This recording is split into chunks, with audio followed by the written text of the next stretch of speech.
Hi everyone, today we're going to be talking about a Python-based tutorial for decision trees and random forests. So if you're like me, you probably forgot everything that happened last week. So let's review a little bit what we saw in the lecture, which was some tree terminology. At the top of our tree, we've got our root node, and then we have children, left child, right child. We call these internal nodes, and at the bottom we've got leaf nodes.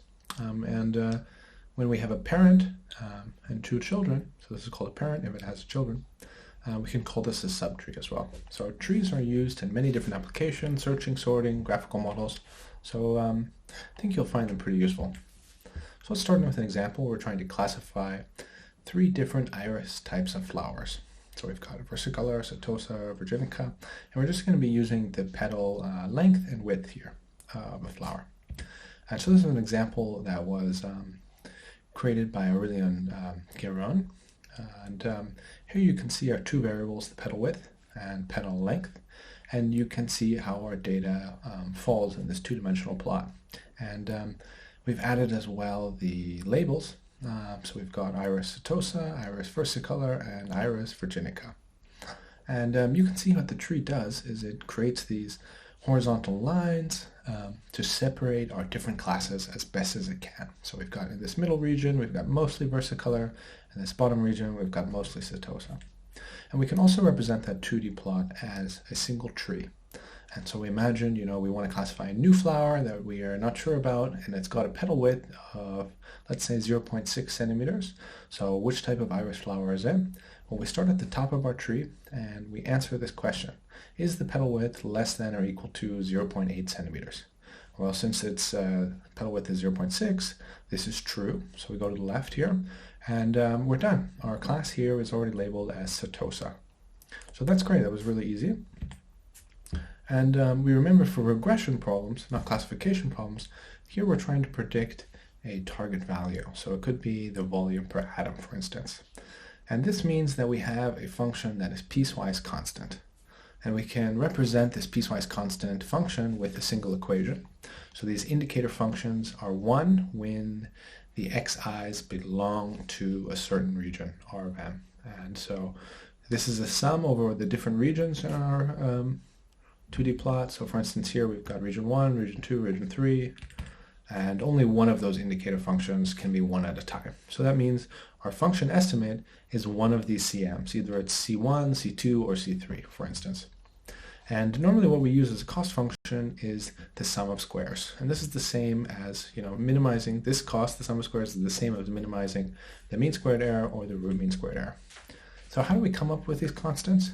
Well, it's something we didn't really fully go into in the lecture, and I'd like to go into now. To find these constants, which are dependent on each region, we've got a different constant for each region in most cases. We start with our cost function. And normally we label our cost function as j, and we say it's a function of these different C of m's.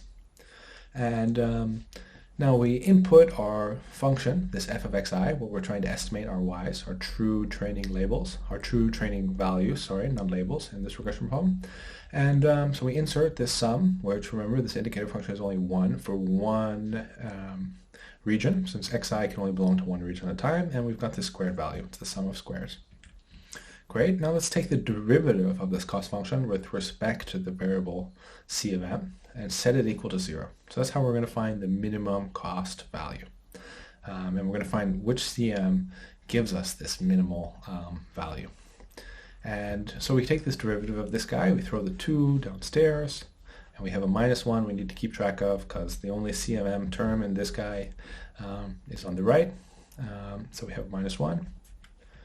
And now let's put the y terms all on one side. So we've got 0 here, that's easy, and it's just subtraction. So we throw them on separate sides. Great. And now we remember that this indicator function is equal to 1 when an xi belongs to a region m. So let's just say, this xi can only belong to one region. Let's say this xi belongs to region m dash. M apostrophe here. Great. So this is belonging to m apostrophe. So that means this indicator function is 1 for the region m apostrophe, which is somewhere between 1 and m, big M. and all the other indicator functions are 0. Great, so we set our indicator function to 1. We get rid of the sum since all the other indicator functions are 0. And now since this is a constant, we can move it outside of the sum, and this is from 1 to n, so we just have 2 times n times c m apostrophe. And now this n here is a little bit different. This n is the number of data points in our region m apostrophe. And if we do that, if we focus only on a specific region m dash, we need to do the same thing on the left-hand side of this equation. So now again, this sum is only for the data points in our training data that belong to this region m dash. And we need to condition these y values now and say these are only the y values where the xi's belong to this region rm dash. Okay, and now we can combine these two terms. We can get rid of the 2's on both sides, throw the n, 1 over n on the other side of the y, and we say the cm dash is equal to 1 over the number of data points in this region m dash, m apostrophe, and we sum over the y values in that region. So this is really just the mean y value for all of the data points in that specific region m dash. Great, so this is pretty useful in different parts of statistical learning to remember that the mean is the constant. So of all the constants we could have chosen, the mean is the constant that minimizes the mean squared error, or the sum of squares. And if we remember, sometimes with trees we have a problem of overfitting, and the way we get around that is with bootstrapping, where we sample our data with replacement, and then we train a model on each one of these bootstrap samples.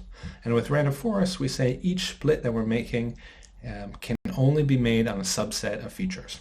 And each split we make, we take a different random subset of features. And this makes the trees in our ensemble as close to independent and identically distributed trees as possible. And this helps us reduce the variance of our trees and helps us to stop us from overfitting. So the first problem that we'll be looking at is trying to classify 80,000 compounds that Andreas helped pull from Nomad. And this data is also stored on the materials project. And we'll be trying to classify materials as metal or non-metal. And Andreas has helped parse the data already, sanitize it a little bit, and add a few features that might be quite interesting to us based on the material compounds.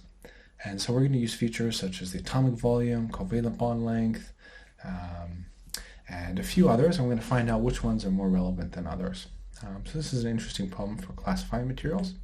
Then we're also going to be looking at another problem where we're looking at 300,000 materials. So this is data that Andreas found from Nomad as well. It can also be found on the Open Quantum Materials database.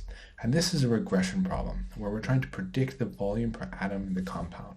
So this was a paper that came out, and we're going to be trying to get some results that mimic this paper that came out recently. And so we'll use the same features that we used in the previous exercises just to make things a little bit easier so you can remember what some of these features are doing. And we're going to be trying our best decision trees and how different parameters of a decision tree that we choose when we train our model can help us get the best results. So we're going to be using the sklearn API, which is a good one to know. And I think it's very useful for comparing different models since they have so many different models in this API. And then we're also going to be looking whether bagging and random forests can help us improve the predictions that we're making for this problem. Please feel free to ask questions if you have any. And also, once the course is over and you still have some questions, please feel free to reach out. And I have a few great references for me about learning to get up and running with statistical learning models. This one for me is my favorite. It's just the most practical, but it also has a very deep theoretical basis as well. But it's written in a very useful way, and I think anyone who is able to come through this course with a partial understanding and has some level of Python to be able to complete the tutorials here will have no problem reading this book. And it's written by Aurélien Guérin, who I mentioned before, who used to be a program manager at Google. He talks about the latest and greatest in this sklearn API, Keras API, and the TensorFlow API. So it's really good to get up and running right away. In terms of theory, the book that is prescribing this course is really the best for trees. The author, Professor Friedman at Stanford, built this algorithm called CART, which is one of the most popular algorithms for building trees. And he continues to have some groundbreaking research in trees, but many of the key developments are all contained in this book. And I think if you understand the chapters in this book, you will be good to go for most applications of trees. And also to read some research on the new additions to the algorithms that are coming out. There's also this other API, XGBoost, that you might want to be aware of that's probably used a little bit more in the industry. And if you'd like to learn a little bit more about bootstrapping, I recommend you read this paper.